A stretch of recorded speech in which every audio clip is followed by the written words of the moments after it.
Greetings, guys. Welcome now to a brand new episode of Redemption of the Rotten. I'm your host, MrYazMan300, and joining me again once again is Kai. How are you doing, buddy? Hi, I'm really fine, Yeah, and I'm looking forward for this today's episode. yeah. And I hope you're feeling well. Yeah, I do. Yeah. Yeah, I think all people who are listening or watching don't know you got tested positive for COVID, and unfortunately we had to also delay recording yeah. this episode. Yeah, it was really like a strange situation. I had COVID for let's I think it's 2 weeks, no, 3 weeks ago actually, Mm. and I had it for 2 weeks. No, actually, no, it was 2 weeks ago. So I went to Cologne, went to a concert, and then day afterwards I went to see Everything Everywhere All at Once. And the probability was actually higher for the cinema visit, and I got COVID afterwards directly. And it took me out the first day. So it was on Sunday. I couldn't really like stand up, or I could stand up, but it was really hard to get up. And then it slowly went down into more like a flu kind of situation. So hopefully it didn't really have lasting effects on my health, but I still have some remains like sniffles. But you are A now little bit doing well, right? of coughing. Yeah, I'm Yeah. doing Glad to fine hear. right now. Sometimes there's still this cough coming, but I'm testing negative since last week, so I hope the worst thing is over. But yeah. Yeah. And you know what? I think it was worth it because you went to see the Queen Dua Lipa. That show was amazing. Yeah. I've been to some concerts, but that was really where you can say it was a show. It was really like amazing, like 1.5 hours, just like completely blown away from what they did there on the stage. That was amazing. Sometimes it really like intricate light shows, lasers, dancers. It's you're getting blown away by it. Yeah. That's the thing. Because I follow her and I've seen all the stuff that she's been posting behind the scene about her new concert and what's it, the tour? You call it tour, right? For what she's doing. Or did the musician do like the tour, like to go around the world? Mm. Yeah, because I've been seeing videos of what she was posting on her Instagram story. Boy, everything looks amazing. Yeah. Because I never been to a concert, and she and what's it? Blackpink are the two people I want to go see live one day. Yeah, I mean, if you have the possibility, it's really the thing is, 2 months ago I was watching Genesis as like someone or as a group that has been like together for, let's just say 50 years, and have been touring every couple of years together. And this was actually the last of their concerts at all. And then seeing the contrast to Dua Lipa, it's like day and night, basically. It's at that point, first of all, you have like really great musicians playing music that was really amazing, and this was like a performance show, and really well done. That's I mean, have you seen? So 2 years ago, during the height of the pandemic, she did a live stream event that was like an hour show, and I think it was called Club 2054. And I think I heard something about it, but I haven't seen it. It's amazing. It's for some reason they had this idea of having a paid live show. I think only a couple of musicians did this kind of show act, I think Kylie Minogue did one as well. Funny as we'll talk about it later. Kind of, segue later. Kylie did a show also that was turned into an album later on. It's basically you have not the possibility to go to a concert or to produce a concert. What they did was they took a large hall.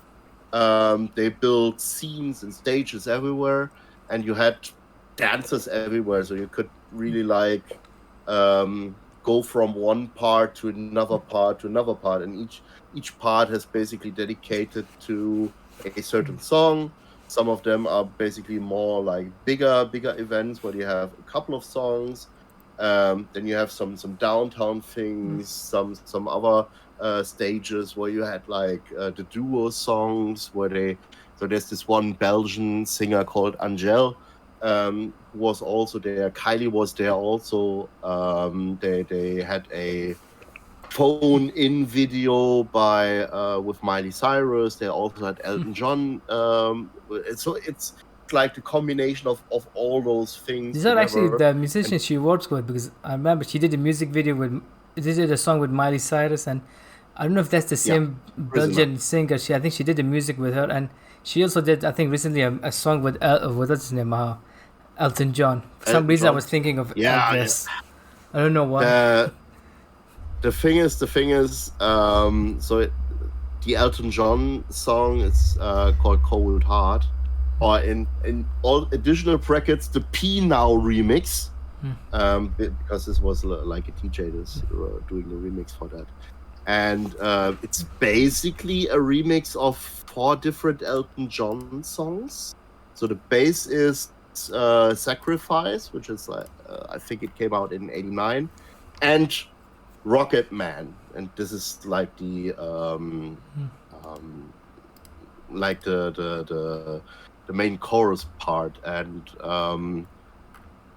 let's just say Rocket Man has a certain meaning for all those Star Trek fans, because this was one of those songs that I've seen the video of Shatner.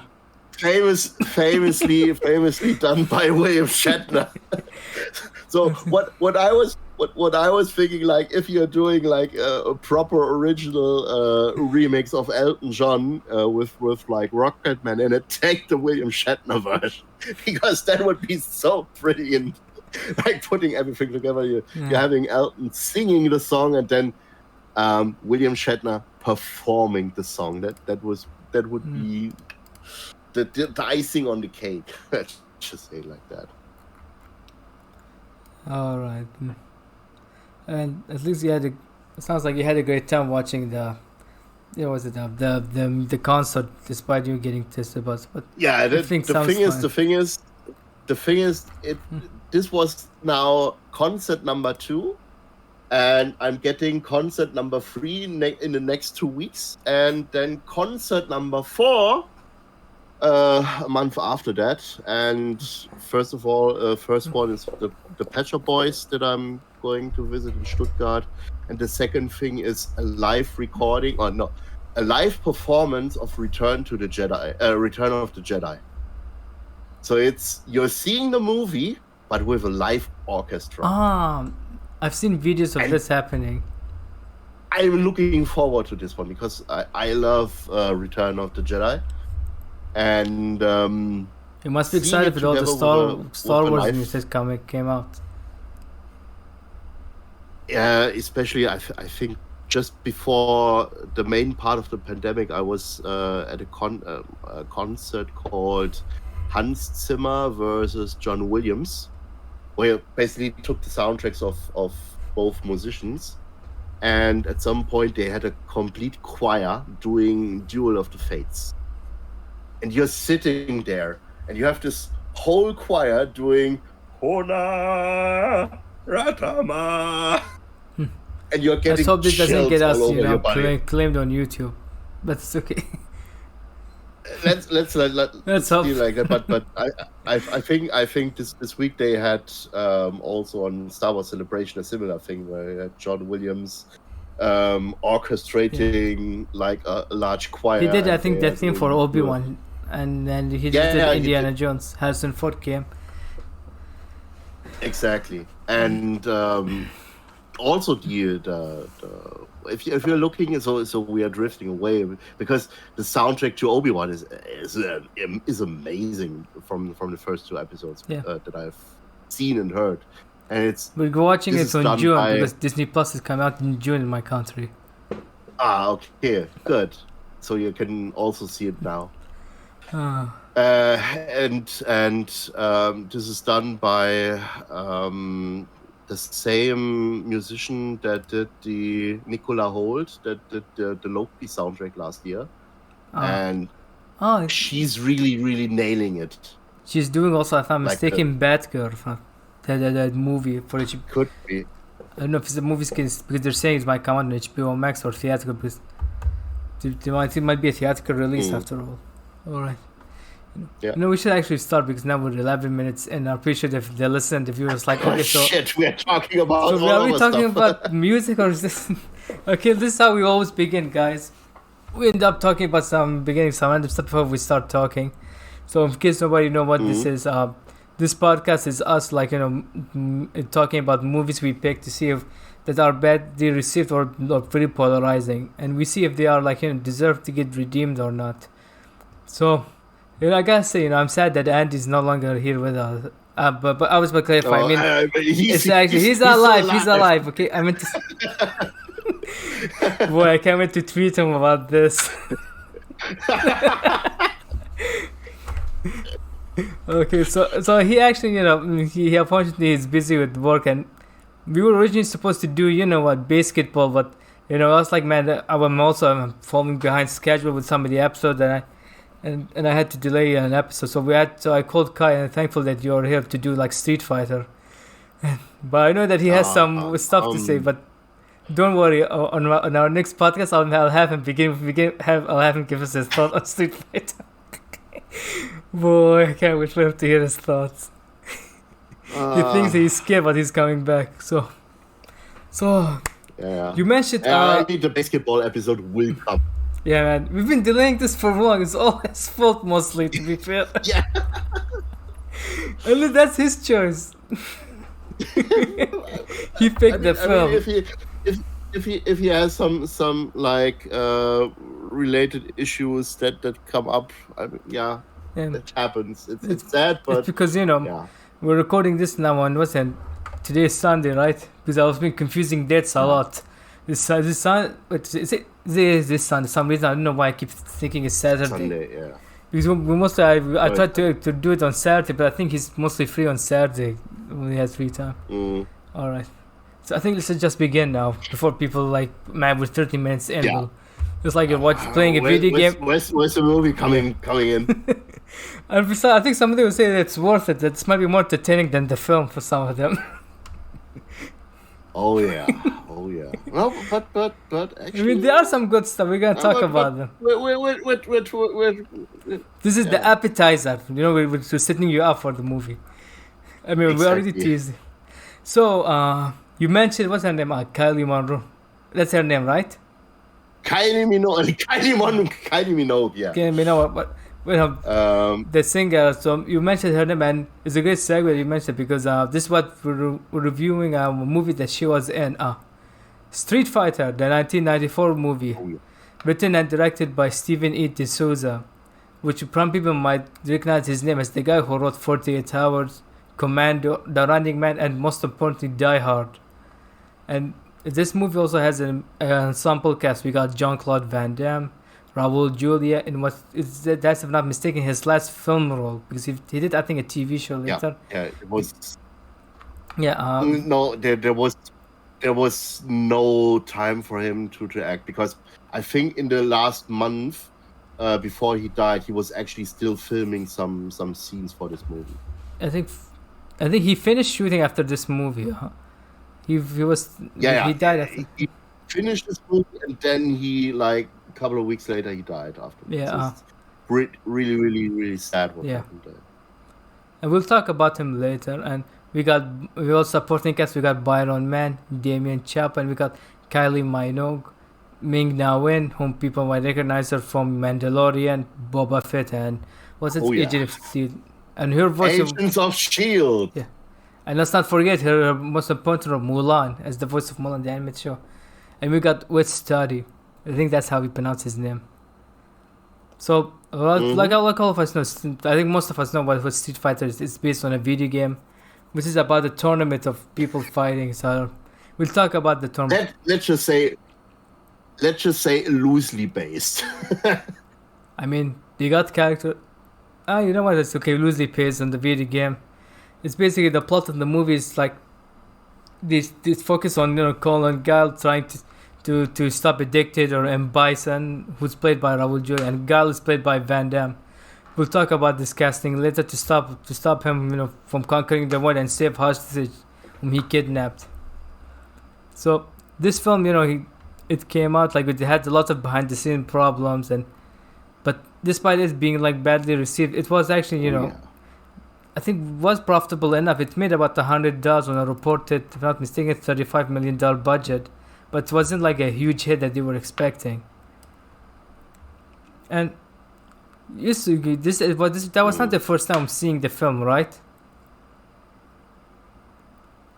I think it was I was actually in the theaters when it came out in 1994 or 1995 actually, because it comes out most of the times a couple of months later in Germany. Yeah.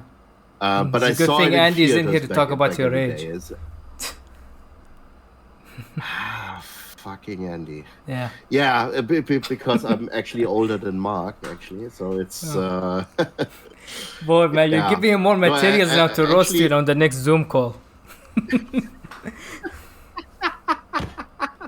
The thing is, when I was in the theater back in the day, I wouldn't say it was my erotic awakening or something like that, because I was pretty amazed by Ming-Na Wen and Kylie Minogue. Who is it? Of all sorts. Yeah. But it was actually the time when I was kind of seeing like from now on when I'm seeing Ming-Na Wen anywhere, she's still to some degree kind of being Chun-Li for me. Still to this day. And she's Agent Age. She has been Agent May. I wish maybe she's immortal. 60. He's nearly 60. And how old is Paul Rudd? That's a question also. The funny thing is... Oh, he's 53, Paul Rudd. I didn't understand it. I'm saying, how old is Paul Rudd? Because he's 53. He also hasn't aged. Oh, okay. The thing is, I actually had a tweet at Ming-Na Wen a couple of years ago that she liked. There was this one thing a couple of years ago where there was, I think, an AI by Microsoft where you can like put any kind of image in there, and the AI tries to deduce the age of the person there. And when I put at that point in time a current image of Ming-Na Wen, the answer was 27. What was her response? Let's just say she liked it. She liked the tweet. People are now going to look for the tweet in your account. early, it was like early 50 or so, something like that. But yeah, that was like she's immortal. Let's just say like that. All right. Still to this day, like. If you're seeing her kicking ass in the Book of Mandalorian, and Agents of S.H.I.E.L.D. is pretty amazing. Still at this age. So I think we should start by recapping the movie. So the film opens now. Now, if I'm not mistaken, internationally it was Columbia, not Universal, who released the film, right? I think it was. I don't know. It was. When you watched the movie, did it Universal? Yeah, because I think let me check. Universal. Yes, Columbia TriStar, they distributed internationally. In North America, it was Universal. So because in the beginning of the American intro, it's the Universal logo. Then you see like the Universal tagline disappears, and you see the intro of the music. So we find out that it begins, if I'm not mistaken, with Chang Li. Now, Ming-Na, when she plays her, and in this movie she's actually a reporter. She's reporting about the crimes of M. Bison, played by Raul Julia. The thing is, like, the whole setup of the entire movie is, let's just say, when you're talking about at the beginning, like, it's based on the game, and it's more like loosely based, because overall Street Fighter is about people fighting on the street, and this movie is more like a war movie. Yeah, it's a tournament where actually it's really like a bracket system where each fighter fights against each other, and then eventually you fight against M. Bison, because like he's the head of the. Well, that's the thing, because even if you saw what I sent you, they said the director, and he told the citizens like, it won't work if we make a tournament, so we have to change it. That's why they removed the tournament. Yeah. So like I said, the thing is, you would have. I think if I remember. What? I think you froze for a second. If I remember correctly, I think the whole premise was that Capcom wanted to include as many persons as possible, and Steven de Souza wanted to have as less as possible, because you can only focus on a couple and he didn't have time characters within because Capcom told him we need by Christmas in 1994 to get. That's not Christmas 1994, right? It's 1994 to release the film. Yeah. And he didn't have time. Apparently, he had a few months just to write and shoot the film, etc. And in today's standards, it's mind blowing to have. And at that time, also, movies. I mean, it's harder because now we have also digital cameras. Because they even say that, because that time, Kai, I think you just got froze. I think now you're okay. I mean, okay, sorry. I was watching some documentaries about Star Trek movies, like in the mid '90s, where the TNG movies, and they had basically a entire production time of like a couple of months, 6 months or 7 months for Star Trek Generations or Star Trek First Contact. And this is mind-blowing in today's standards, where you have like 2 years for a blockbuster movie today. And I think 12 or 13 months that they had over there was pretty big considering other movies. But in today's standards, you would at least have 2 or 3 years up until like pre-production, shooting, and post-production afterwards. Yeah. It's really like how the industry has changed in the last 30 years. Yeah, because at that time there wasn't a lot of heavy use of CG, and also most of the time you shoot on film. There wasn't like digital or like it is right now. So what? Exactly. We still start in the beginning. So we see like a report, like a news report, where you talk about the crimes of M. Bison. As now, if I'm not mistaken, his country is called. Did he specify Shadow? That's the country, because if I'm not mistaken, Shadow, that's his evil corporation, right? In the game. Could be. Yeah, because here I think they made a nation. Point, I mean, after everything about this, everything is completely mingled up there. It's like you're taking names here and put it there, and it's just. To be fair, there wasn't a plot for the Street Fighter games, so they had to come up everything on their own. I mean, there is lore. I mean, there's no like story, like like how the new Mortal Kombat game, how it is. There's a campaign. There's no how it is like at that time for video games. Mostly lore. Like you get the booklet, you open it, it's like, oh, what's this character history, and that's it.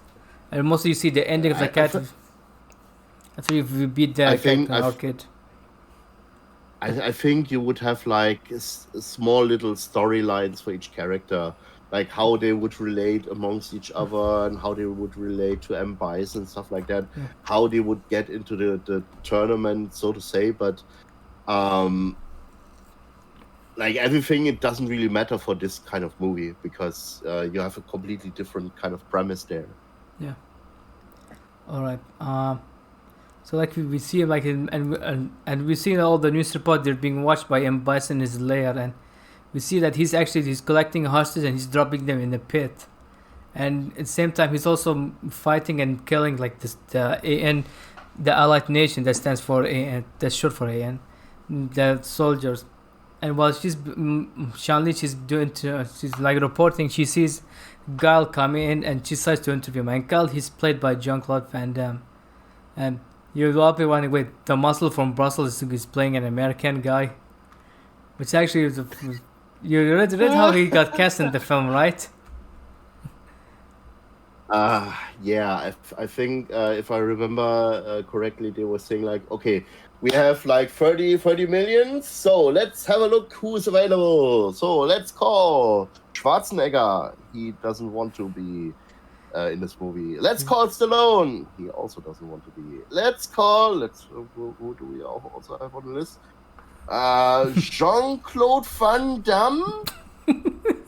He's not really like American. And so Schwarzenegger. Everybody likes this movie. Yeah, and then I mean, let's consider like the idea of Arnold Schwarzenegger as Guile. That would be like the like, I mean, he would like be the Austrian accent. He would have been at least we would have gotten lots of puns, especially with the tone of the movie. You remember how it was with Batman and Robin?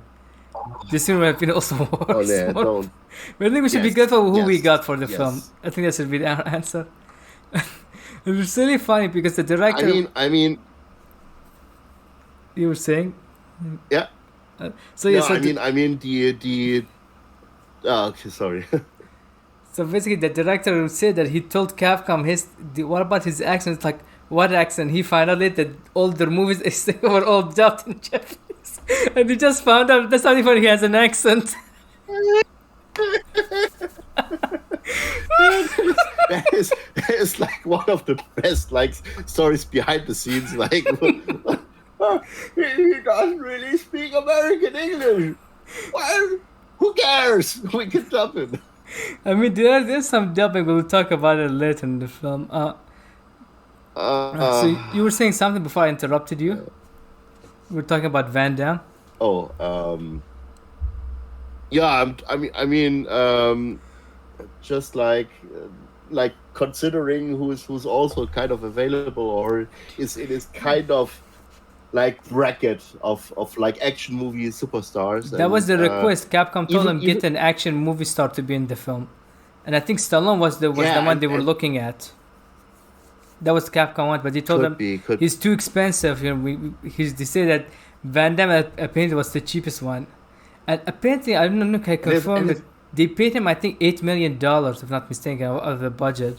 Yes, I thought like at least a quarter. I had 6 million in my head, but it was at least a quarter of the entire budget. And then they also had Raul Julia, who also was kind of. He was the A-list actor because but that's how some of the actors joined the project. But they heard that Raul Julius in the movie. It's like, oh, he's in it. We're gonna join the cast. That's how they got the actor who played Ken, Damien Chapa. That's how he got to be in the project. They told him Raul Julius in the movie. It's like, oh shit, he's in it. I'll be in the film.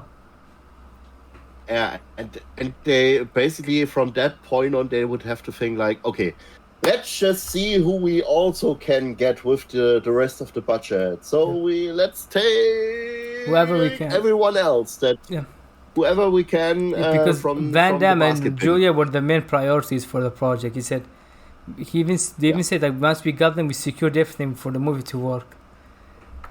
So anyhow, I mean, yeah. So like I said, so we see it like here, like she goes, Yes, Chanli. She go. I keep on saying Ming-Na, but that's how Chanli. She goes on to interview Guile, and Guile is like, I'll leave. He starts talking to intimidating, Bison, and Bison tells DJ, who's played by Miguel N. Nunez Jr. and he actually, that actor, he has some some movies that we can talk about them. One of them, I think I can tell you about it. It's called Joanna. I don't know if you heard about it. It's about the male basketball player. He impersonates as a woman to join the woman in NBA to play basketball. That's another story for another day. Okay, I've never heard of this movie, but It's called okay, Joanna, man. So anyhow, Miguel Nunes, that's a short for them. He plays DJ, and Bison tells DJ to interfere with the signals that he can send a message. And so he starts talking and to Gal like, so you think we want to stop, and he even makes demands like, if I'm mistaken, is it a week or 7? How many did it give them? 3 days. I think 72. Well, in yeah, 3 72 days. hours. Yes, that's 3 days. So yeah. he said he wants 20 billion, or he'll kill the hostage. And then before he closes the signal, we see that Van Damme, he sends what's his name, what's the Cammy, yes. I was forget. Yes. Yeah. Who's played by Kylie Minogue, who was cast. She was cast because he was forced into casting an Aussie actress in the film.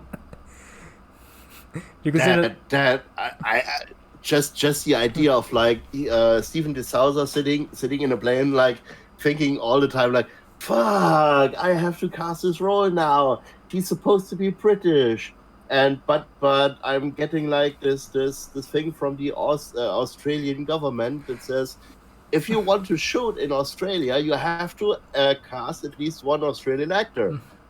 And then he was like looking at, I think it was like the People magazine, Australia, something like this. People magazine, and he was in the plane. There is Kylie. It's Kylie there. That's how some of the casting happened. I think this is how Red Sonja, they casted, what's her name, Brigitte Nielsen in the movie, because of the producer of the film, Dino De Laurentiis, saw her in the magazine. It's like, I want her as Red Sonja. Which is also another discussion for another day. So he sends Cammy to intercept and find Bison's location, and she goes on to inside, Chan-Li Strike, where her two co-workers are Barlong and what was its name, Honda. That's E-Honda, if I'm not mistaken. It's just Honda, yeah. Yes. As so they intercept this. They failed to intercept the signal, but before then, they close the signal. He hears them call someone Charlie, and this is actually a lot of people might think, oh, Charlie Nass is in the film. That is also a Street Fighter character, but a lot of people don't know that actually that's actually Blanca. But they mix two characters into one. They talk Blanca and Charlie. They mix them together. So Bison sees him. It's like, oh, so you're Guile's friend. You send him to the laboratory, to what's his name, Dalsim. Now, who's not bald also in this film. Was later. We'll explain why we talk about and later. He doesn't really extend his arms. And he's not a fighter. He's only a scientist. It's like, I feel like this guy was normal. That's why we mentioned, like, Capcom told him put characters. It's like, he had a scientist guy. He was like, you know what? I'll make this into Dalsim because Capcom told me, do you want characters? I'll put him in this. Yeah. The thing is, basically, they had like nearly the entire cast of the original game. Even though you would have like DJ, T-Hawk, Vega, Zangief, Dalsim as like side characters.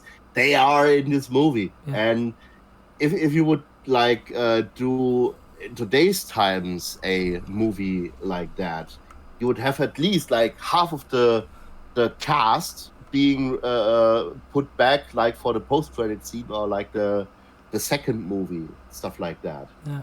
And here they're going like all in with all kinds of characters. It's just ridiculous in this thing, but also very, very 90s. Yeah. And also because Ryu, people when they think of Street Fighter, they think, oh, the main character is Ryu, but here it's like now because at that time people were like, Asians actually do not sell movies.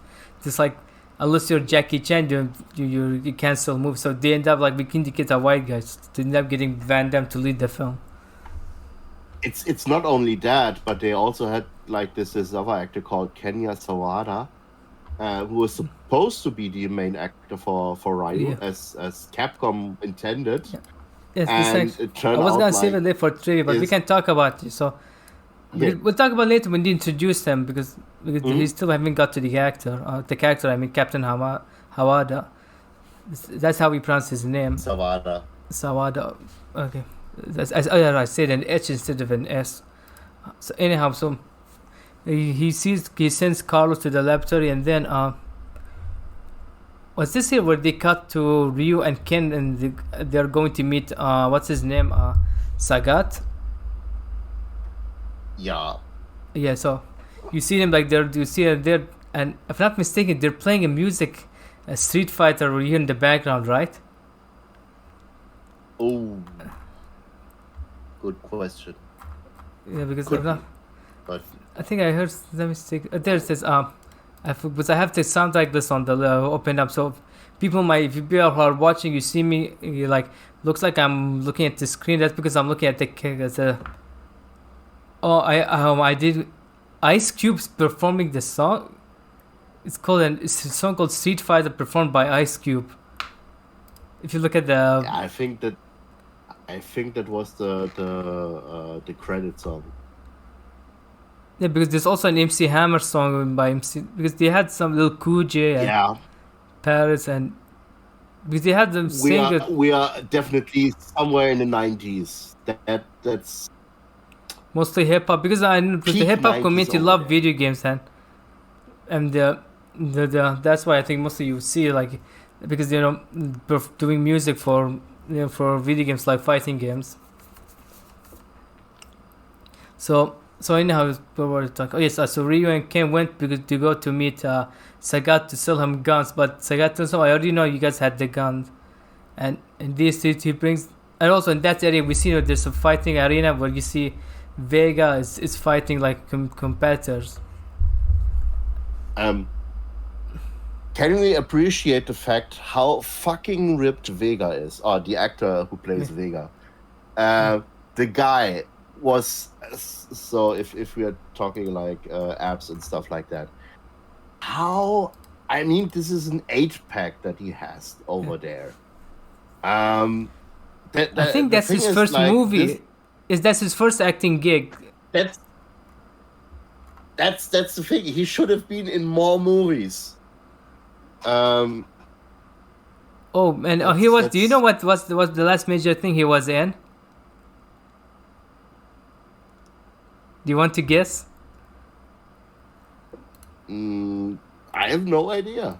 He was the code talker in Metal Gear Solid 5, The Phantom Pain. He's the old man, like who. Okay. Do you remember that there was an old guy, like I think on a wheelchair in Phantom Pain? I've never played Metal Gear Solid. I've never played Metal Gear. Well, I mean, if people who know, I think you know who he is if you Google them. That he voiced this guy. I didn't know he was in. But the fact that he went from Street Fighter to this. Oh god, he was also in the Human Centipede 3. Jesus. Well, at least he was in Bone Tomahawk the next year. Okay, so where was I? So yes, they open at the find the weapons. They're just they're just toy guns. They're shooting balls, tennis balls. They ended up fighting them, but they get arrested. And what's his name? Sagat sends him to fight Vega. He sends first Ryu, and apparently in that scene where you see Ryu with the knife, like he's flipping. That's actually, I'm not mistaken, he's a real knife. And if I'm not mistaken, I don't know if you read the story about the fighting scene. They didn't have time to do like the fighting, and mostly this because because they found out that because for those who didn't know, this was like you mentioned, this is Raul Julia's last film that he starred in. He actually he didn't tell anyone that he was having was it cancer, stomach cancer. Yeah, he had stomach cancer. Yeah, he has stomach cancer, and he's not, I think, doing well for him. When he came to them on certain locations, they saw that he's very thin, and they saw that he's not doing well. So it's like he just got operated on, and he just came from chemotherapy, and so he was like completely reduced, and he his face was really like small, and so they really had to reschedule the whole shooting for him. Yeah, and they had to move because they were supposed to train. Even like the guy who was the second unit director and star coordinator, and whose name was, if I'm not mistaken. I should have done this a little bit earlier. What's his name? I had it here. Charlie Picerni. He actually, what's to say? And he told the director, like, I need time to practice with the actors. I do not have to fight. So that's why when mostly you look at the fight scene, they don't look like they're fighting well because of this. They had to cancel practice, and mostly they would fight. Mostly in the beginning of few minutes before shooting. And with that, and he was getting lots of fights with the director because of stuff. Hey, it's not what happened. Because there's lots of behind the scene problems if you hear about the film. Unfortunately, but that's why mostly because some of them were out of control because from demands from Capcom. Also, you got Raul Julius being, sick, and also you got the actors leaving to go to massage parlors in Thai, and Van Damme coking out and having an affair with Kylie Minogue. Man, he went to hell, and the worst part that's Steven D'Souza's first time directing a film. Man, it's like let's just say Jean-Claude Van Damme had the time of his life, more or less. And do you know what's the fun part? His wife is in the movie. I'll talk to you who she has later in the film. His fourth wife, you have to say. He just came out of a heavy divorce with his third wife. He got together, he married his fourth wife, and at the same time he has an affair with Kylie Minogue. That's Darcy Lepore, if I'm not mistaken. That is her. Because I know that he had been having an on-off relationship with one of his wife, but now he's back with her again. Oh, that's good, actually. What was I talking? Oh yes, so we were talking about what Birch stopped. So we're talking about the Ryus. They're about to fight, but Gal came and he intercepted and he arrests everyone: Ryu, Ken, Sagat, and Vega. Man, Vega, like I say, he knows how to command an audience. So later you see them talking like we see the headquarters at was that it? I think there it cuts to, if I'm not mistaken, Bison. He's talking with Dalsim and he tells them how is everything going on. He checks off on Blanca. That kid's Charlie because before he became like the creature Blanca. And then you see like he's even I don't know if you noticed, they say that in this scene I think he's quite a little bit different for what's his name, Julia. And you know what? Can we just talk a little bit about Raul Julia's acting? He's the best part of the film. A lot of people might. He's amazing in it. Yeah. Mostly because wow. He's really... he's doing shakes. It's wow. Because compared to the tone of the movie, because in some dialogues that we see him doing a speech, it's you're listening to Shakespeare. It's wow, what the hell does this fit with the movie? It sounds like let him do it. Let him do it, and not something was fine, but since you can commit, you should be applauding for someone like him. Even for movies might not be good, he committed to the role. It's I'm gonna give it all my best. Even the stories you heard, apparently he looked tired, and when he started recording, he's he took all of his strength to act the roles. Yeah, that's I mean, let's just say it like that. M. Bison's dialogue is not really the best of it, but the way he acted those things out, it's brilliant actually. And I'm just gonna say it right now. Out of all the video game acting in video game movies, this is actually the best acting in a video game movie. I'm saying it right now. That's saying a lot. And the thing is, I've also seen several other videos that were shot around the time when they were shooting the movie, and you were sitting, you were seeing him together with his 3 children that he was playing around with, and he was being asked the question why he wanted to perform in this movie, and he was basically saying his children are huge fans of the video game series, and that's basically his entire motivation to join the movie. and the feeling on his face and the feeling of joy on the children's faces is really like breathtaking in looking in hindsight, because you know the fact that this is actually his last role that he was playing, and the fact that he said, "I'm going to do this for my kids," like his last thing before. He's doing this for his kids, and he's not really able to see like the final product that's coming out, and it's really, really sad to see, especially just like that, considering the fact that they also had like a post-credit scene. That I'll was talk to you about it later. For the... Oh yes, we can talk about it now, because you saw it theatrically. That was not in the theatrical release, right? Yeah. This wasn't in the theatrical release, so they took it out because out of respect for him. Out of respect for him, but they reinserted it for the video release. Why? That's the question. Why did they put it back? I have no idea. I think they wanted to hint at maybe a potential Street Fighter 2. I mean, they were apparently they were gonna make one with Dolph Lundgren in the film. I don't know who was he gonna play. Yeah, but that was more like a 2000 something kind of production that they wanted. So I think like 10 years after the original movie came out, they wanted to have a second movie. But this looked more like a effort where they wanted to say, if this movie performs gangbusters, we're going directly into a sequel. And I think they would have seen something like a rebirth of Bison, getting more like I think they could have inserted more of the special effects kind of martial arts that you would expect from the video game, like the Hadouken and stuff like that.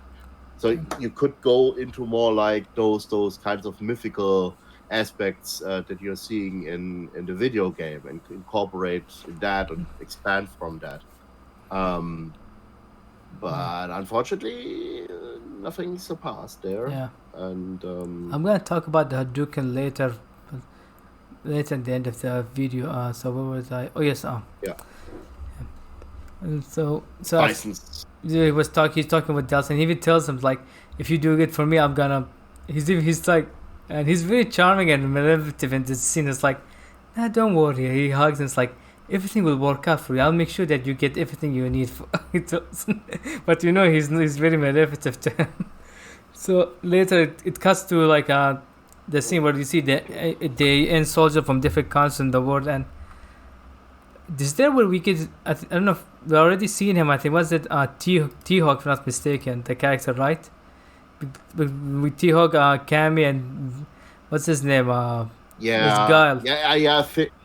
I think he captured Ryu and Ken and the others. Yes, and they're in he's prison. Basically talking to his group, and T-Hawk is somewhere over there as well.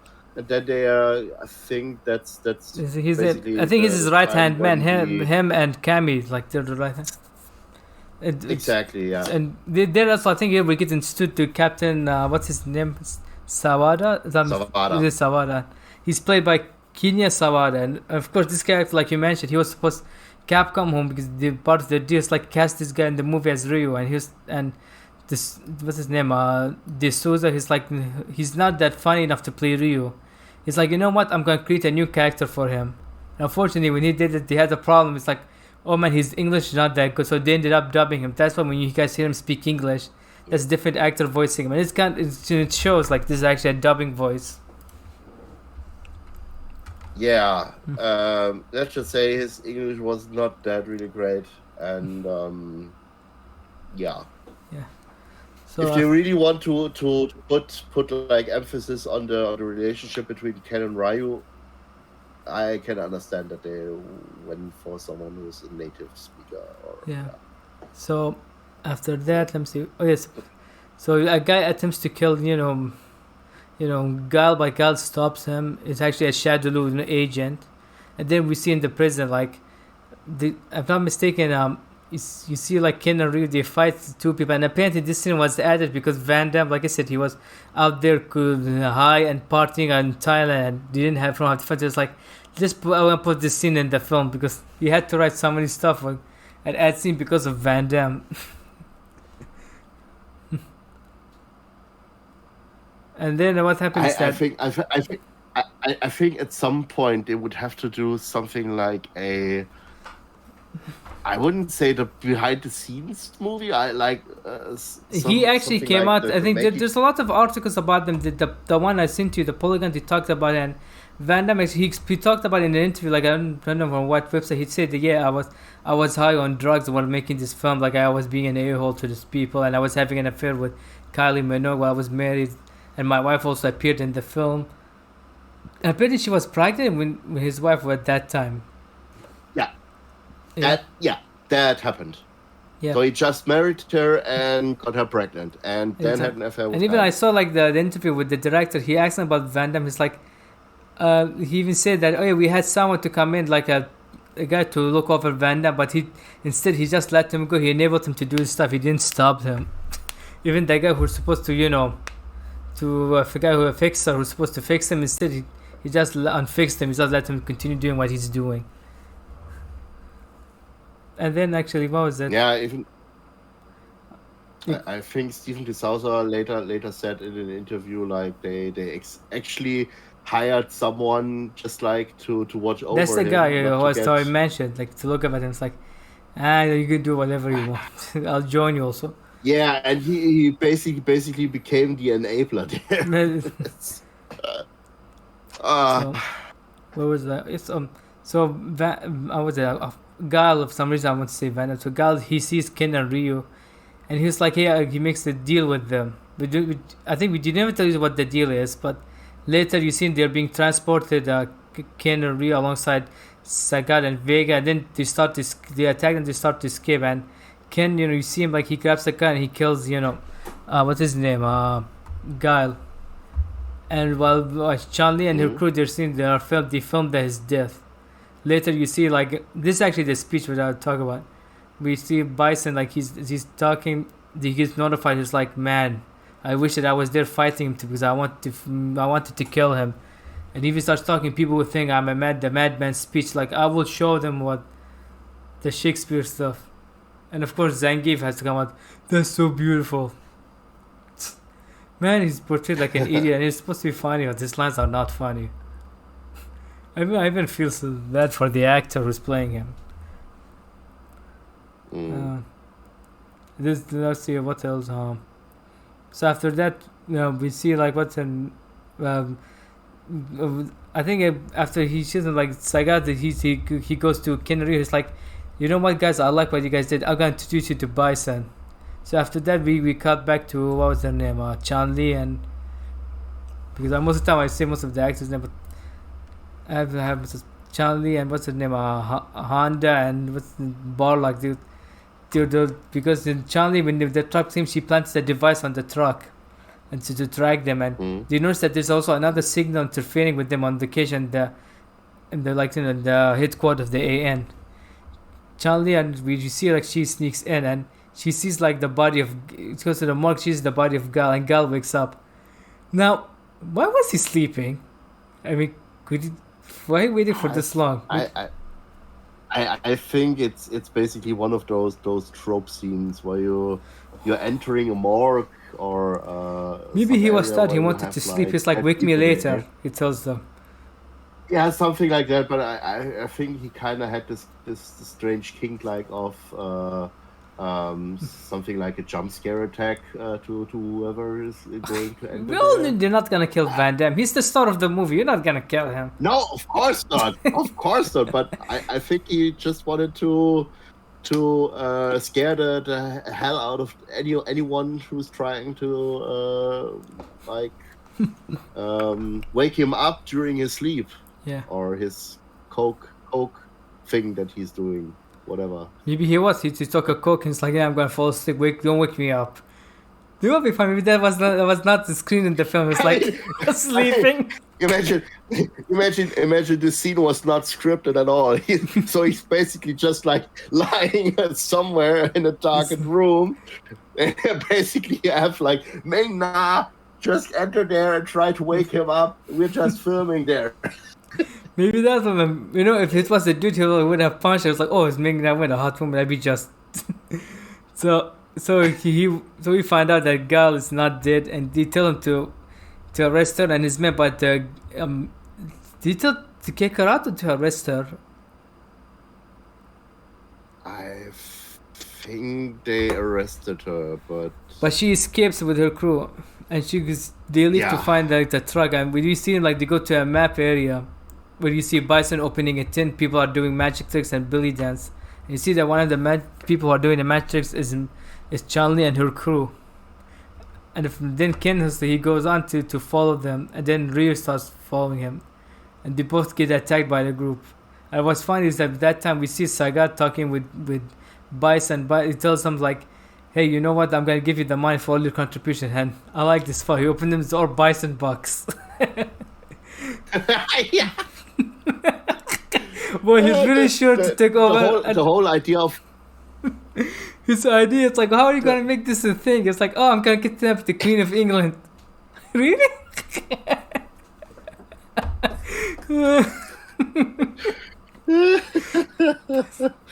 One of the stupidest plot points ever, but I still love it. Maybe that's what inspired. I don't know if you heard. The singer Usher. He went, I think, to a strip club, and he paid him not in dollars. He paid him in Usher bucks. So basically, money with his photo on it. Yeah. but the thing is, I think this could be some kind of like beginning of cryptocurrency. It's basically the same thing. Yeah. Maybe there will be NFTs for Bison bucks. Someone right now will see that he'll do it. Like, that's a great idea. So that's a brilliant idea. So the Kenner Bison bucks NFTs. So Ken and Ryu, they got arrested by Chun-Li and Honda and Barlock, and then we find out that those of them, they are motivated, like Honda and Barlock, because their career got ruined because of Bison, because Honda was a sumo wrestler and Barlock was a boxer. But we don't know what Chun-Li's story is, but she also wants to do revenge, and she says she's going to kill him by blowing the place. So Ken and Ryu, they let go, and then they come back inside, and you see like Sagat and Bison are about to fight each other. They try to calm them down, and then they hear the sound like they tell like they're traitors. Traitors where? And then they tell them like they have to point out to Chun-Li's voice, and they open it, and Zangief is like, change that channel, there's a bomb. They all looked at him, and then Bun's like, run! They started him, and they blow up the whole place. The entire idea of having a camera outside who's basically showing a live picture of what's happening outside his tent. Yes. You're seeing like this big truck with like explosives everywhere, just like driving towards at high velocity, or at least it looks like very, very it's slowly. On the hill going down from the towards this tent, and everybody was looking like, what the fuck is going on here? And meanwhile, this truck is slowly getting closer and closer and closer, and after like it feels like 5 minutes, they're actually realizing, fuck, there's a large truck of explosives coming in here. Get the fuck out of here! Yeah. And they leave, and for some reason, I don't know, because of budget issue, they had to cut off the scene, and they don't show you that they have arrested them, like Chun-Li and her crew, because they don't show it to you. So, but then we see them at the lair, and he tells them like, it's one of those really strange cuts where you basically see the explosion, and then suddenly they are in captivity. The only experience I think is maybe because of budget issue, maybe they didn't have the money, because like I said, they were spending lots of money. Van Damme was skipping that they would have to hold production. It was affecting the production of the film. So many stuff, and the fact they're restricted, like they were not getting enough money. It's like they were not delaying the production. Capcom's like Christmas 1994. Yeah. And also you got like I said, the first time director. I mean, he was going through lots of pressure and stuff. And we don't know if all the stuff with the film would have been good. You were saying? I was under the impression that Stephen De Souza had actually more directorial. It's mostly known as for writing action movies, like I mentioned, 48 Hours and Die Hard. That's the thing. Yeah. And what happens is that the producer of the film, Edward R. Pressman, the guy who did The Crow, he always gives chances for new filmmakers. He's like, you know what, I'm going to give you a chance to do this. Yeah. He trusted him. And he was like, you know what, maybe I should leave my mark in doing this. I think part of it might have been also maybe an ego thing. It's like, yeah, I'm going to leave my mark for this. So what was that? Oh, yeah, so he arrested them.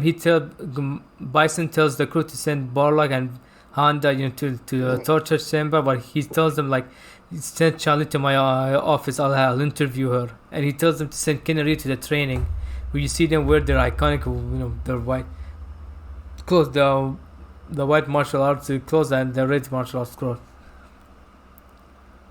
But talking about setting up stuff like the fan service. So, if not mistaken, Gal find out their location through the help of Kennedy, right? I think yes, but at that point it's. They do find out their location somehow. I don't know if. I have no idea. I think at that point the movie becomes more or less like a blur for me, because so much happens. Yeah, that's why, because I feel like there were scenes they were not shot or edited out, because I couldn't understand what happened. Because even like the directors, De Souza said, like, oh, I had the scene where they explains his accent. He's from Louisiana. I mean, that's the thing you to do with Van Damme. It's like, oh, why is that accent? Oh, he's from Louisiana. He said that's the thing they used to do. Okay, and what was it? So you see, Gal is about to come to do like a speech for to rally up his men to attack. You see, the United Nations, the lawyer come. Yes. Yes, exactly. I mean, the whole subplot that someone comes in, says like, stop what you're doing. You're not having a war that's basically happening under the Allied Nations brand and stuff like that.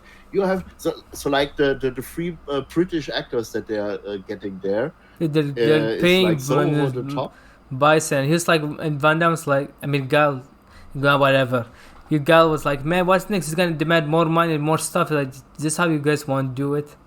And then he's like, you're not allowed. You're about to go home. Just tell them to stand down. Gal goes up there and he says his piece. Like, they told us to stand, but I'm going to go to attack you. You guys are free to join me or come join me to kick his ass. Because, and they was like, we're gonna join you. He's like, hey, come. And he's like, they didn't understand. They leave on the boats. And apparently, if I'm not mistaken, they were supposed to do it on a helicopter attack. But the Thai government was like, you didn't. And I was like, fine, we'll do it on boat. I think at that point Thailand was also like in a war or warlike situation, stuff like that, and they had to reconsider that one of their opposing neighbors could see this as something like an attack or so they really wanted to tone that areas over down. there is hostile, especially. Yeah, I think it was had something to do with like those kinds of things. Yeah. But I would have to look this one up again. Apparently, I remember once they said that apparently a power outage happened to them on set. That was, I think, during the martial art fight. The club. No, I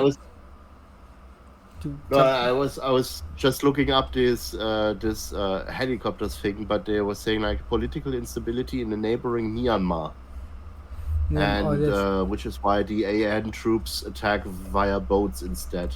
Yeah. And then you see him like then we see by the bison by like he's dressed up. He goes on. He puts his pimped jacket and stuff. He puts thing while Ming-Na, Chan Li, she starts telling her story. And I don't know if that's but someone thinks that's the plot of Conan. He tells his story like, you killed my dad, my neighbors, like, and I do like it. I actually did like his response. It's like, I don't remember, like, what you think is a very important day of life. It's just another Tuesday for me. I actually do like his response for this. That is actually one of the best lines ever. Just like the way how he portrays this, like this might have been like one of the worst days in your life, but imagine for me, it was like first day. The way he says this, like it's amazing. Again, like I said, this also goes back to what's his Raul Julia and his acting. How immersive he was in it, and and same time you see like Borlak and Honda, they escape their torture, and then you see like Ken and Ryu, they stop joining them. They told like, hey, we're working with Gal, we gotta help you guys. They're coming to say, they decide to go to help Chun-Li, but Chun-Li, she escaped and she started kicking, what is his name, Bison's butt, as in, but he escapes and he releases what? There's one critical thing of oversight that I would have to put in here, because you were mentioning like the accuracy of Ken and Ryu's costumes over there. Yes. But putting Chun-Li in this red dress, as beautiful as it is, it's not accurate. I want to see Chun-Li in her about the red blue like thing that she wears in the games. This kind of costume. That was basically the thing that really that was apparently, and that was the original. I think, do you want to know why? Apparently, that was the original design. I think they sent him. I don't. The Street Fighter 2 came out. I don't know when he was developing the movie, because they sent him Street Fighter 2 stuff. And one of the stuff they had, but she was wearing a red outfit in the game. I think you can customize the color there, and I think at some point you can get her also in a red. Let's just keep talking. I'm looking. Yeah, I'm also looking, and let's see. No, I'm looking directly in the game. Yeah. Okay, so but Bison, he drugs them with whatever the gas he had in his room, and then we cut to like, what's his name, what's I keep forgetting each of the character's name. Yes, I think that was why. For those who are listening, he showed me a scene from Street Fighter 2 in a red costume. It's color number 4. It's color number 4. And then so which you would go to.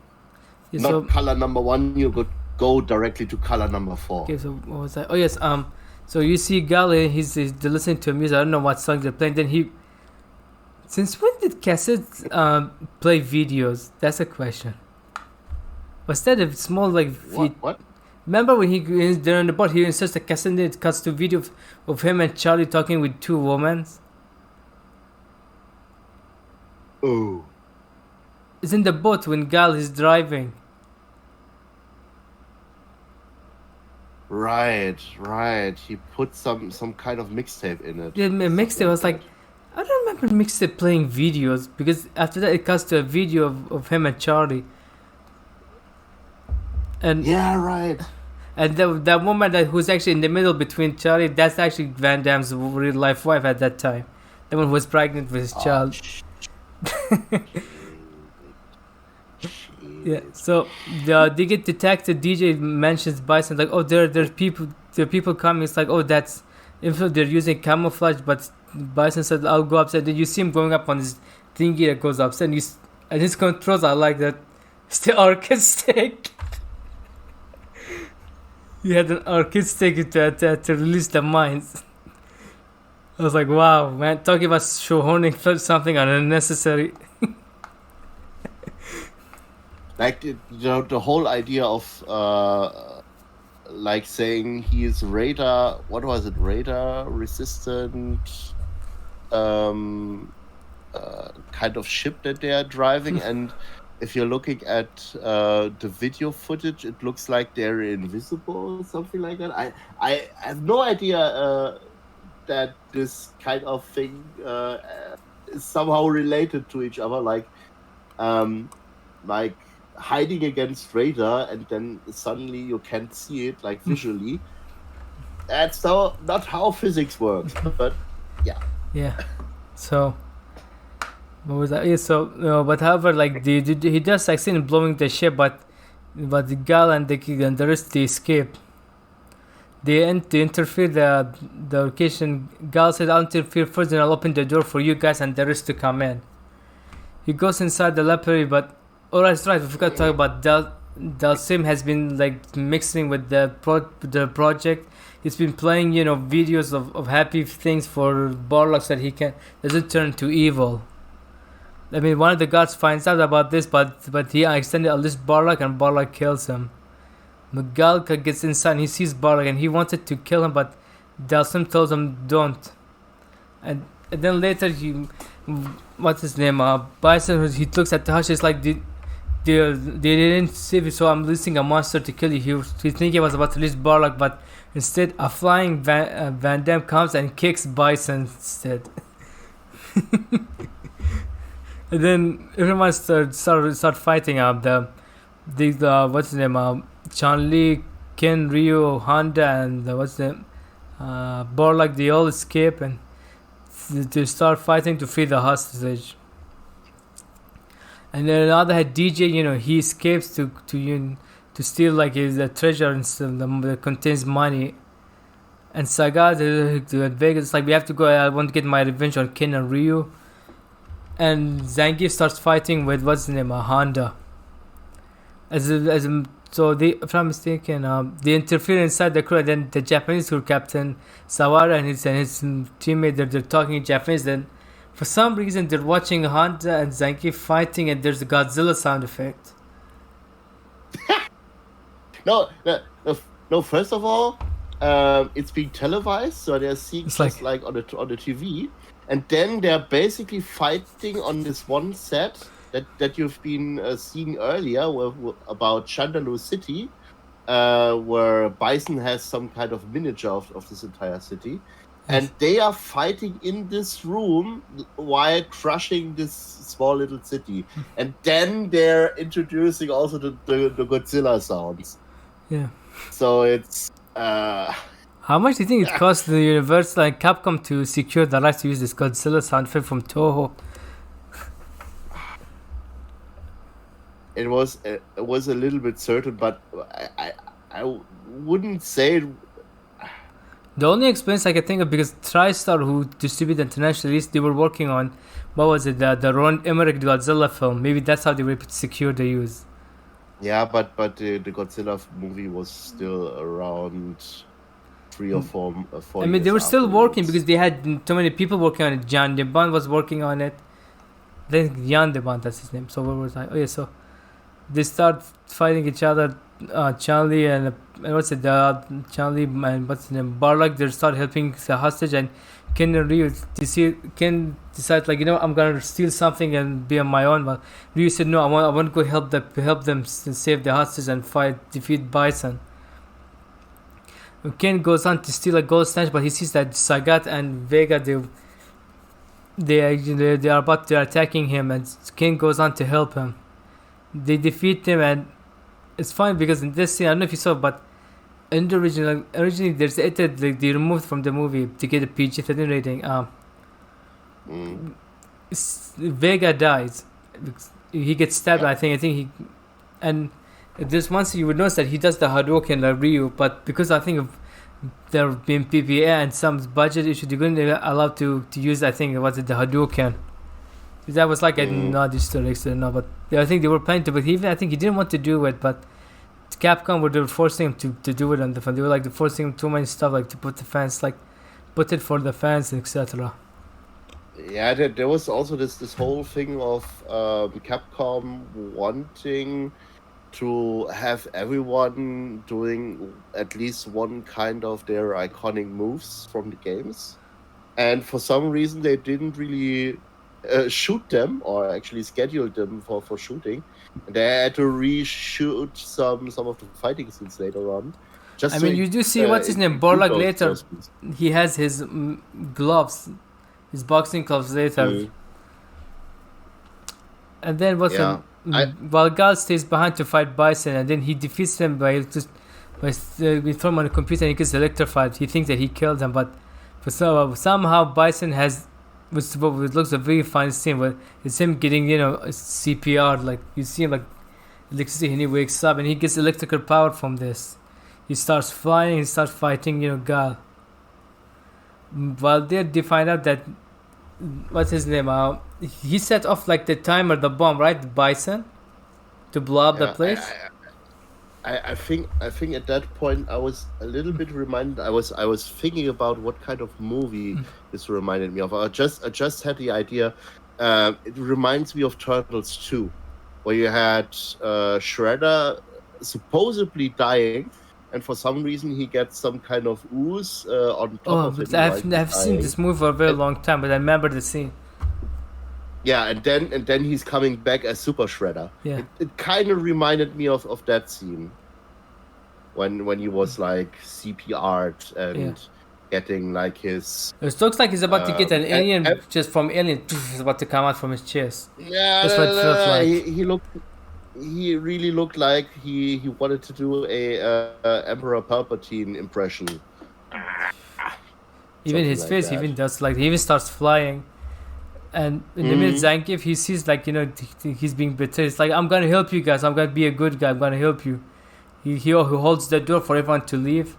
And then you see Bison and Gal, they're fighting. And Gal defeats him by kicking him through the screens. And everything blows up.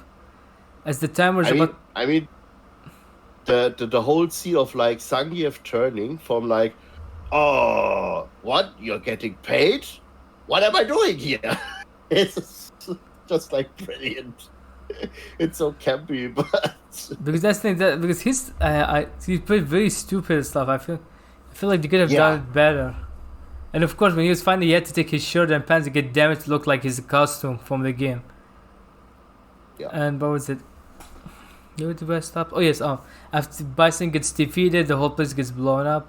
And while the place goes, he sees, like, what's his name, Dalsim, and but what did he tell Van Damme or Guile in the film before the place blow up? He just runs out. So, I mean, you see him the countdown ticking downwards to 0, and he's basically, you're seeing some parts of explosions happening in the background, and he's just like running downstairs some kind of tunnel or so.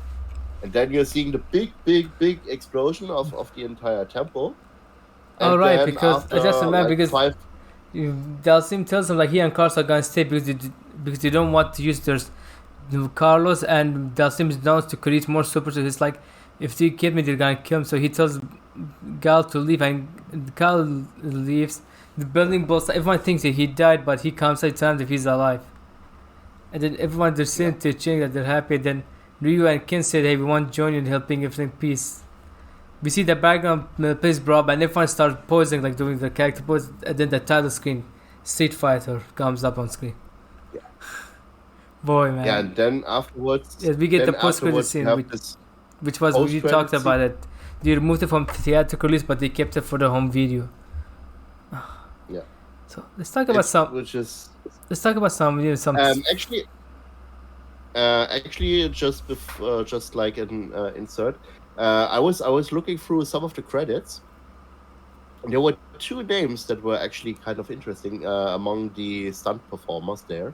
Yes. One of them was Deep Roy, who would later on also act in the Star Trek movies, like the J.J. Abrams movies, as Scotty's friend that he was working with.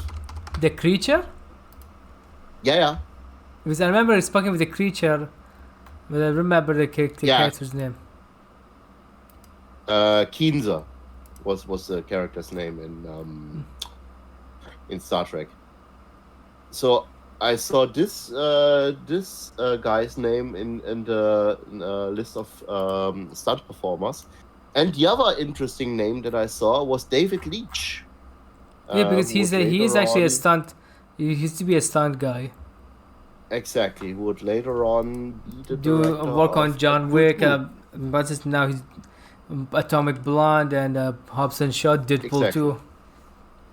Exactly. Yeah. So it's very interesting to see If I'm not some of mistaken, the early beginnings. David Leitch was in one of. I think. Let me check if I might be. I might be wrong. I think was in the King of Fighters movie. The character. Let me check. No. Yes, the King of Fighters. He was Terry Bogard in King of Fighters movie. Okay. Yeah. That's what I. Maybe one day we might do King of Fighters movie for the podcast. So some stuff we could talk about. So we mentioned Van Damme. So we know that we mentioned tournaments. It's funny enough you mentioned that you mentioned that you don't want to make a tournament because the year after 19 a year later Mortal Kombat, the first one came out, that had the tournament, and there's actually a connection with this. Van Damme was also offered to play Johnny Cage in the Mortal Kombat movie. He was like, "No, I'm gonna do this one instead." And the director Steve Zissou did mention that hey, there are people who might expect an R rating for example because of Van Damme's casting, and the whole studio, Capcom, told them it's like, we want the PG rating because we want the kids and the adults to come in, because he said if you do an R rating, we're losing the kids who play the video game and merchandising. If you make it G, we're not gonna get everyone would be interested to see the film. Make it PG-13, and they did it. Steve Zissou said that I directed a PG-13 film. They shot everything in film.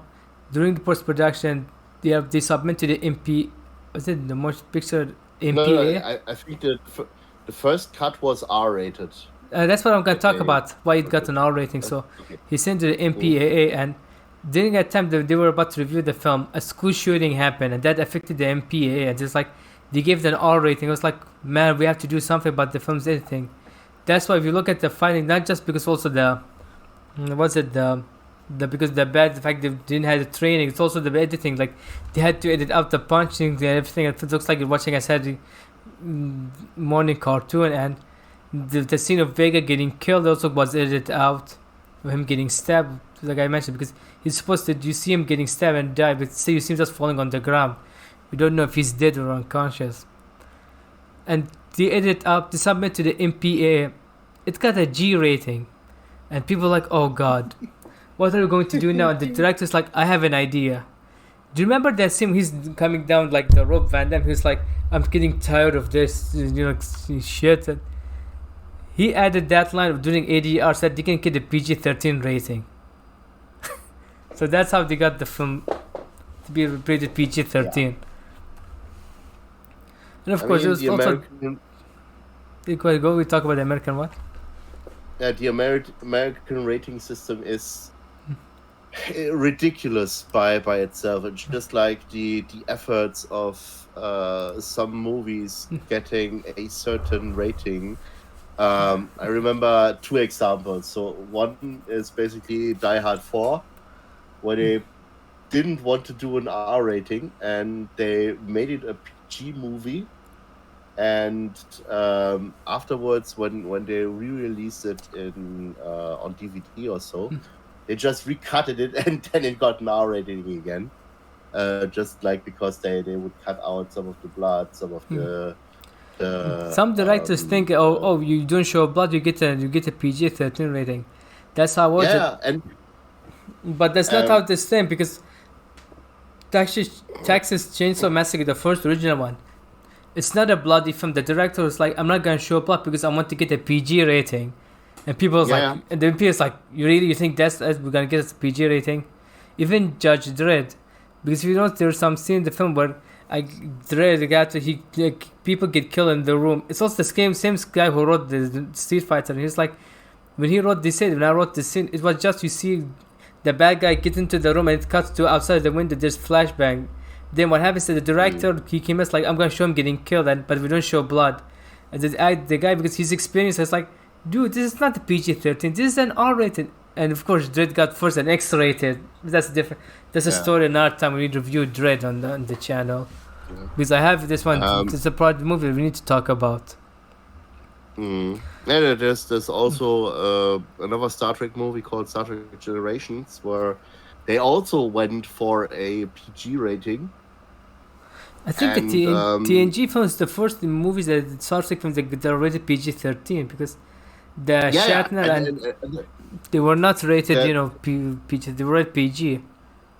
yeah, they were rated PG at the time, and it looked like the movie was also getting, and they wanted to go for a higher rating because PG-13 is basically like the sweet spot that they want to have, like to have also Something like the like you older. mentioned, the rating system is very thing. weird. Jaws. I was It's really, surprised really weird. to find out that Jaws is rated PG, especially if there are scenes like, man, how is this PG in Jaws? The thing is, it's basically like the marketing that you want. At least the kind of people that you want to achieve. If you're going for a G or PG, then you're getting also lots of kids that are wanting to see the movie. If you're Like how going for Titanic got rated PG-13, PG-13 and had nudity in it. Kids something like that. But if you kids if all you're over going the for world, like PG-13, parents, like whoa, they went for some. yeah. If you're going for PG-13, then it's basically you're getting more like the young adults into the movie. You're saying like, there is some not kid-friendly stuff happening in this movie, and then you're basically shifting like the audience a little bit like to later generations, and that's basically what I think most of the big blockbusters in the last couple of years trying to get. But getting back to Star Trek Generations, they basically had a PG movie at that point, and they had added also one line where the Enterprise is crashing downwards, and Data is saying like, "Oh shit," and this basically gives the bump up to PG-13, and that's the way how the US works. Yeah, because some of them also those blockbusters, they have marketing. That's why, because they want Street Fighter to be PG-13, because also for the merchandising, they had deals I think with Hasbro to release toys. I think now we should talk about our final thoughts, and we give your score. So basically, if you guys want to know how we scored, and we score if this film is redeemable or unredeemable. So Kai, do you want to begin? Talk about final thoughts and your score. Yes. Let's just say it like that. If you're looking just like the movie by itself and the struggles that it had and the thing that it wanted to achieve and stuff like that, it's a bad movie. Yeah. Just say like it's a really, really bad movie, but it's so much fun to watch it. It's so much fun seeing all the campiness, all the bad dialogue, all the really hammed up performance by Raul Julia. And it's a really, really fun movie if you're just like switching your brain off and saying like, okay, I know all those characters, I know everything that's been happening over here is not really like part of any kind of video game that I've been playing so far, because back in the day, when the movie came out, I was around 12 and I was playing Street Fighter. And also, we should clarify, like there was at that time, there was only one video game movie before this, and that was Super Mario Brothers. That was, I think, there wasn't a lot of video game movies at that time. The thing is, if you're looking back at the time, most of those franchise-based movies were really, really kind of innocent, and the producers at the time really had creative, not really like oversight, but I think this is more of Capcom, because they had very creative control on this project. Yeah, I think to some extent yes, but I think part of it because I think they saw what happened with Super Mario Bros. It's like, hey, we don't want to have the same mistake. That's one thing, but I was going more into the direction of seeing franchise-based movies ever since Iron Man came out, because up to that point you would have very interesting, strange influences by studios, producers, and whatever, where you take some kind of franchise, and there's this one famous thing about the Kevin Smith-based version of Superman.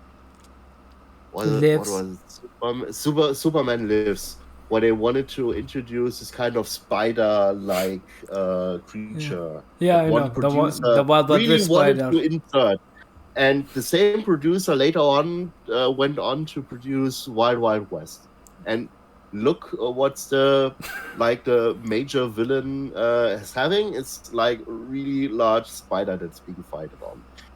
You could say that's some kind of fetish or some kind of thing that it had what had. they had the movie had the sex toy with the spider in front of it design logo.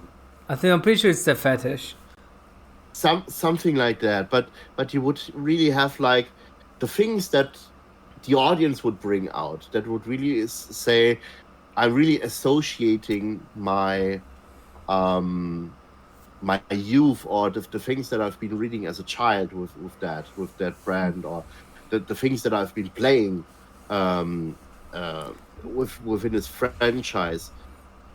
I think you would have to have some movies like Super Mario, like the original Spider-Man movies, like the Fantastic Four movies, like the Street Fighter movie, to end up in movies like Iron Man and stuff like that, where you can really say that you really acknowledge the intelligence and things that fans really want to see from a franchise-based movie, and not really like cramming in stuff that doesn't really care about whatever IP this is based from.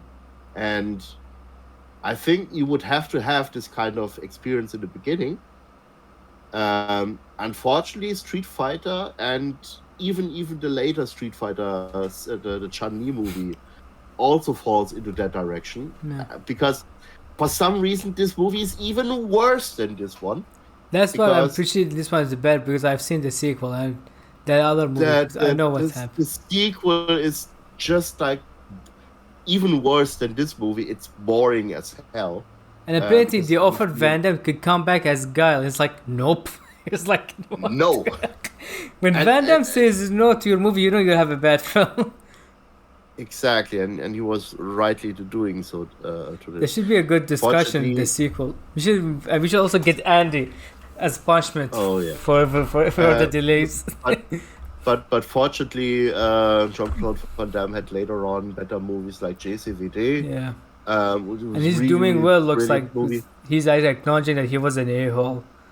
I don't know. Exactly, and I think that this is basically one of those movies that's really turning point for many of those persons involved. You would have like Ming-Na Wen, who later on starred in many TV shows. ER. Byron Man. Now he went to be an Arrow and some other TV shows. He was also in The Big Sick also.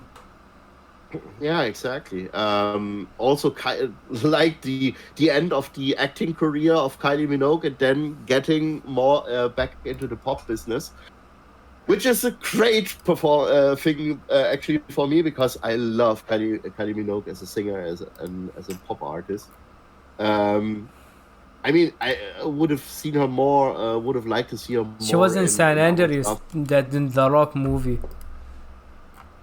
Yeah, he was in the San Andreas movie. She was the sister of that actor from Fantastic Four. Yeah, but she dies pretty early, pretty early on during one of the first earthquakes. Yeah, I think she was. And I won't be surprised. She had a pretty significant role in a Doctor Who episode.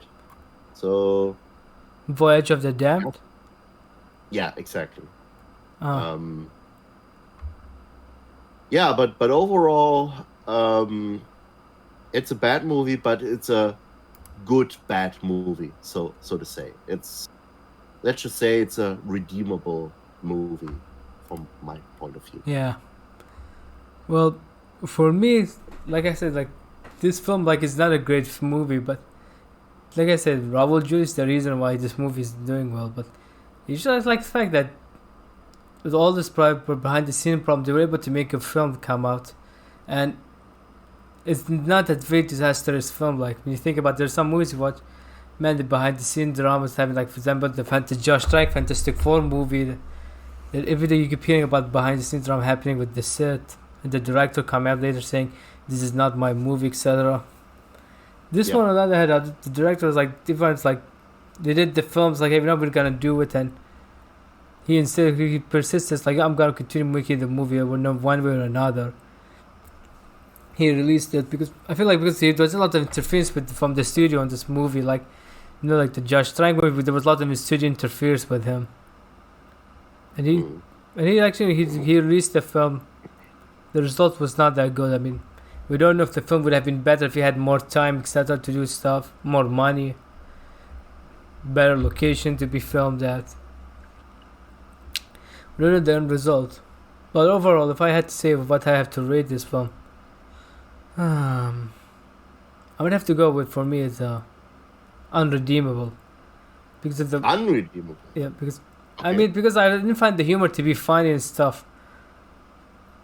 Because at least some of the key things were good. Like I think it's Raul Julia. I mean, I think what's her name? Ming-Na when she was great also as Chun-Li on the film.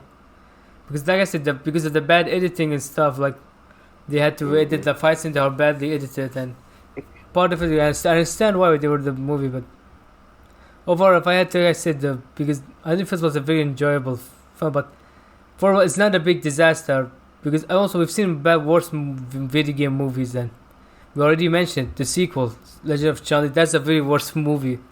That's definitely 100%. But I can understand people enjoying this film.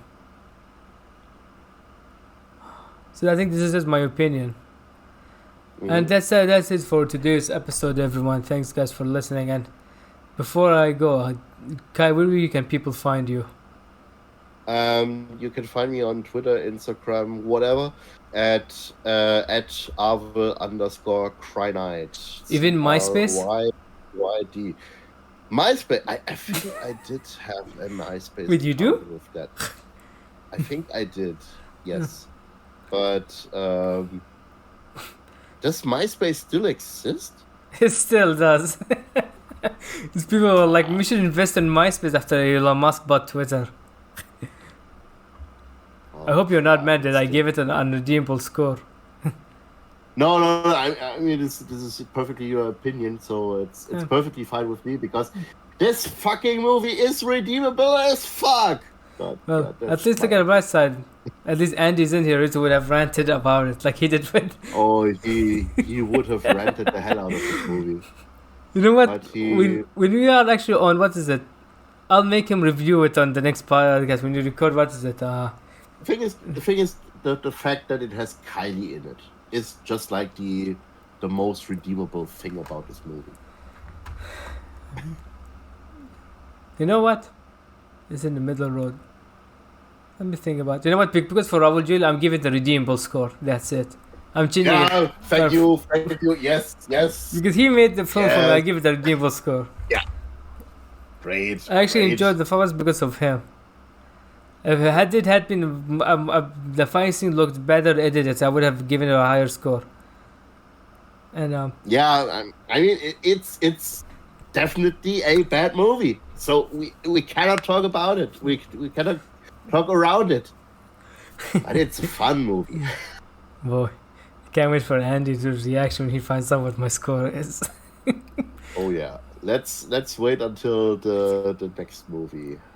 We are all together. Yeah, before we start, gonna have him begin the show. We're reviewing. He's giving his thoughts.